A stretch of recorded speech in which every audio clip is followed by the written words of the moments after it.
Hello students, welcome to the mathematics classes. Today we shall learn to solve system of linear equations. Suppose we are having three linear equations and we have to determine values of x, y, z by matrix method. We shall form three matrices. A is a matrix of the coefficient of x, y, z. हम तीन matrix form करेंगे. First matrix को हम generally ए से denote करते हैं और ये मैट्रिक्स होती है coefficients of variables. X y z के कोफिशिएंट्स इस प्रकार से हमें रो वाइज अरेंज कर लेने हैं. एक मैट्रिक्स हो जिसे हम जनरली कैपिटल एक्स से डिनोट करते हैं वेरिएबल्स की, ये हमारी मैट्रिक्स होती है. और एक तीसरी मैट्रिक्स होती है constants on RHS, d1, d2, d3. यदि आप ध्यान दें तो हम ax is equal to b लिख सकते हैं. देखिए ax, इसको हमने इससे मल्टीप्लाई किया तो a1x plus b1y plus c1z d1 के इक्वल है. a2x plus b2y plus c2z is equal to d2. a3x plus b3y plus c3z is equal to d3. Pre multiplying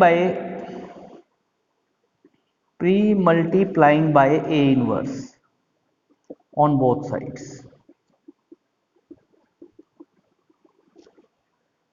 Provided determinant of a should not be equal to 0, because all of you know inverse exists only in case when its determinant is not equal to 0.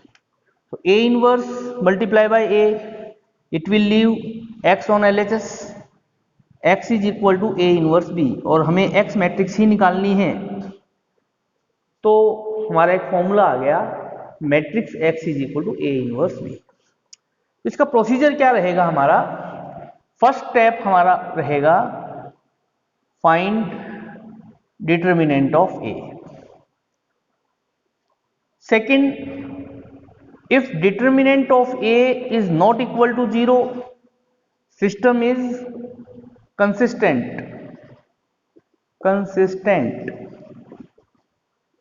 and unique solution.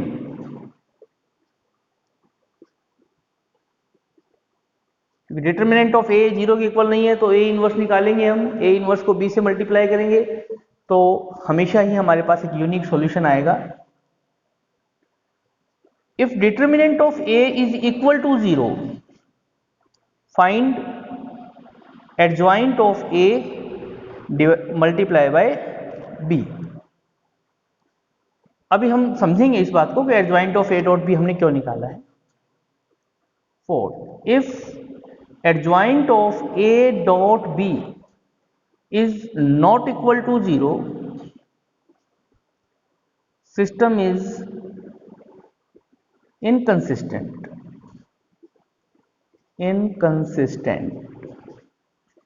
and no solution.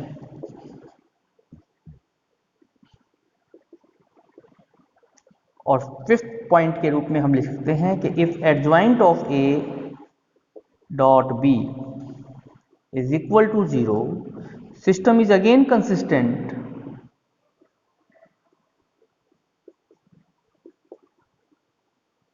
and infinitely many solution.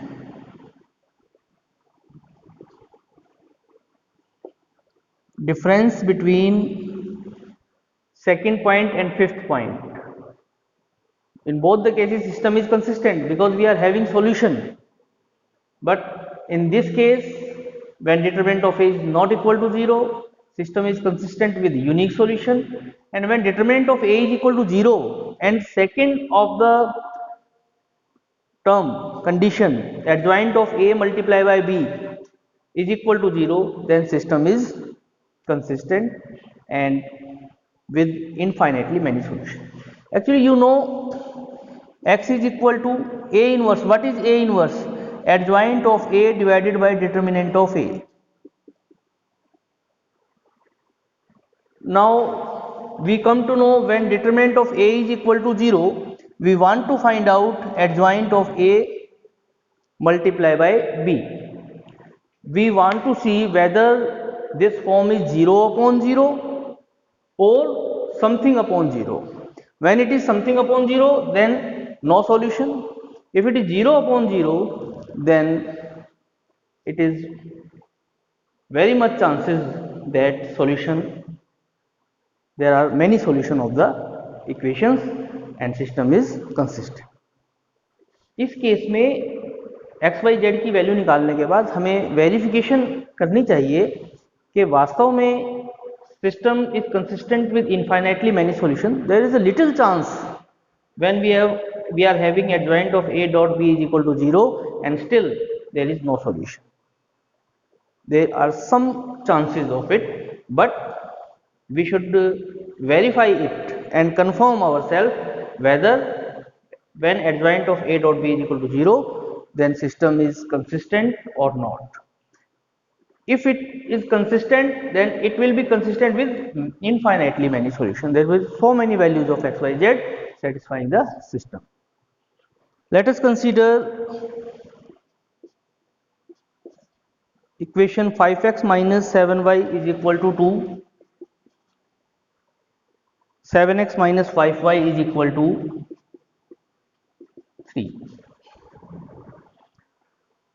Now we shall form a matrix A 5 minus 7 7 minus 5 coefficient से एक matrix बना ली हमने. एक matrix हमने variables की बना ली और एक मैट्रिक्स हमने कांस्टेंट्स जो कि आरएचएस में थे उसकी बना ली. सबसे पहले हम डिटर्मिनेंट ऑफ ए निकालेंगे. 5 minus 7 7 minus 5 minus 25 plus 49 which comes out to be 24, which is not equal to 0, therefore unique solution.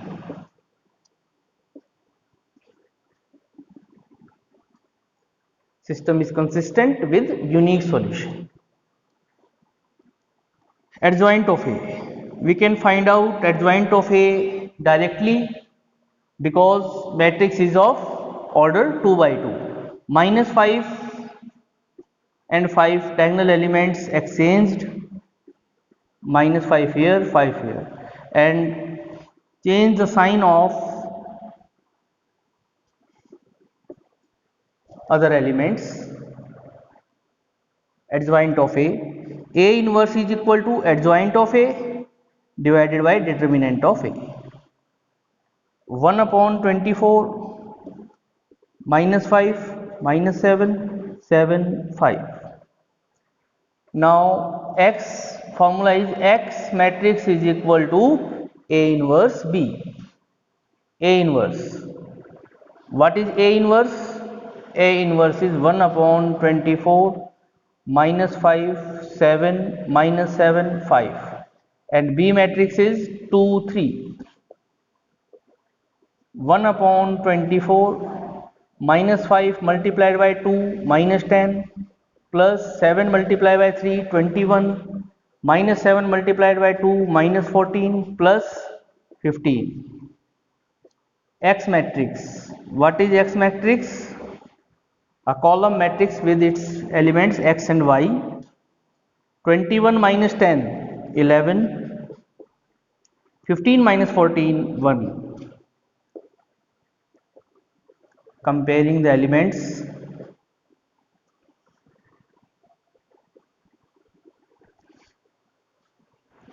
let us have one more question with three linear equations. Now this is the question. We form matrices A, X and B. A is a matrix of the coefficient of x, y, z. 2 3 3, 1 minus 2 1, 3 minus 1 2. X is a matrix of variables and B is a matrix of the constants on RHS. First of all, we calculated determinant of A. तो first row से ही हम करेंगे 2, फिर 2 के ऊपर हमने cross लगाया, 4 plus 1, फिर माइनस 3, -2 -3 और फिर उसके बाद 3 -1 +6 और इसकी कैलकुलेशन 40 आई। 40 0 के इक्वल नहीं है, इसलिए सिस्टम कंसिस्टेंट है, यूनिक सॉल्यूशन। जब डिटर्मिनेंट ऑफ ए 0 के इक्वल नहीं है, एक ही केस है, वो है आपका determinant system is consistent with unique solution. उसके बाद हमने कोफैक्टर्स निकाले, 9 के 9 कोफैक्टर्स। आपको पता ही है कोफैक्टर्स कैसे निकालते हैं। a11 -1 की पावर i + j 1 + 1 और फर्स्ट रो और फर्स्ट कॉलम को डिलीट करके जो हमारे पास 4 एलिमेंट्स होते हैं 4 + 1 5। इस तरह से सारे 9 के 9 कोफैक्टर्स निकालने के बाद एडजॉइंट ऑफ ए, ये 9 कोफैक्टर्स अपनी पोजीशन पे रखने के बाद उसका ट्रांसपोज किया और ये हमारे पास एडजॉइंट ऑफ ए आ गया। उसके बाद हमने इनवर्स निकाला, adjoint of A divided by determinant of A 1/40 और ये हमारा है एडजॉइंट। उसके बाद x is equal to A inverse B. A inverse B, A inverse आपका 1/40 this matrix multiply by B. Multiplication के बाद हमारे पास एक ऑर्डर 3/1 ऑर्डर की मैट्रिक्स आई। हमने 40 से डिवाइड किया मैट्रिक्स को, 1 2 -1, x की वैल्यू 1, y की वैल्यू 2 और z की वैल्यू -1।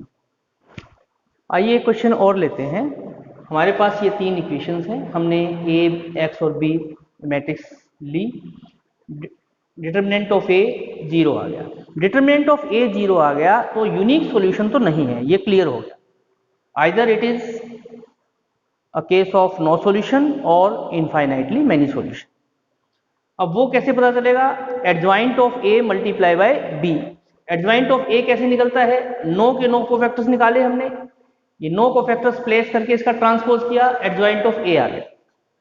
और b मैट्रिक्स को इसे साथ दोबारा लिखा जिससे कि हम मल्टीप्लाई कर सकें। Adjoint of a multiply by b, ये हमारा 0 आ गया।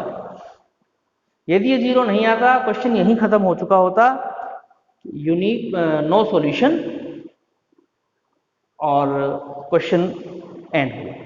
अभी ये 0 मैट्रिक्स आ गई जिसको हम एक सिंगल 0 से डिनोट कर सकते हैं। तो system is consistent with infinitely many solution. तो अब हम इन मैनी सॉल्यूशन को कैसे निकालना है? z की वैल्यू k पुट कर देनी है आपको फर्स्ट 2 इक्वेशंस में। z की वैल्यू k यहाँ पे पुट करोगे 2x - y और z को k पुट करने के बाद उधर भी लेके जाना है क्योंकि it will be treated as a constant now.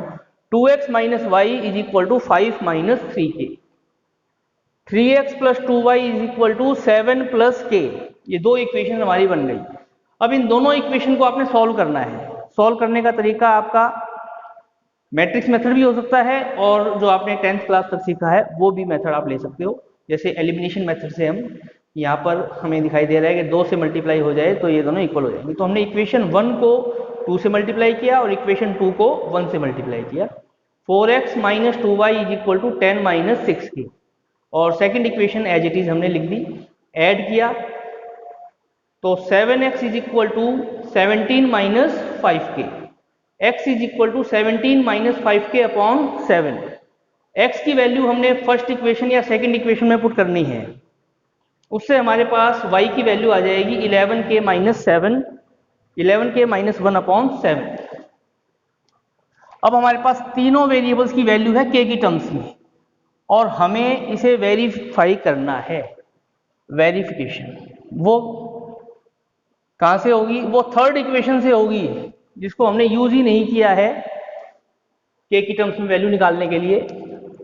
4 multiply by x की वैल्यू है 17 - 5k upon 7 plus 5 multiply by 11k - 1 upon 7 minus 5 multiply by k, z की वैल्यू k हमने कंसीडर किया था, is equal to 9। 7 LCM 68 minus 20k plus 55k minus 5 minus 35k is equal to 9। Minus 20k minus 35k minus 55k minus 55k cancelled with 55k। 68 minus 5 63 upon 7, 9 is equal to 9. 9 is equal to 9. 7 9 ja 63. Verified. Therefore, x is equal to 17 minus 5k upon 7, y is equal to 11k minus 1 upon 7, and z is equal to k. You can put any real value of k and get different answer. Next video में हम इसी topic से related कुछ और question लेंगे जिन्हें हम special questions के रूप में ट्रीट करते हैं. Till then goodbye, have a nice day, thank you.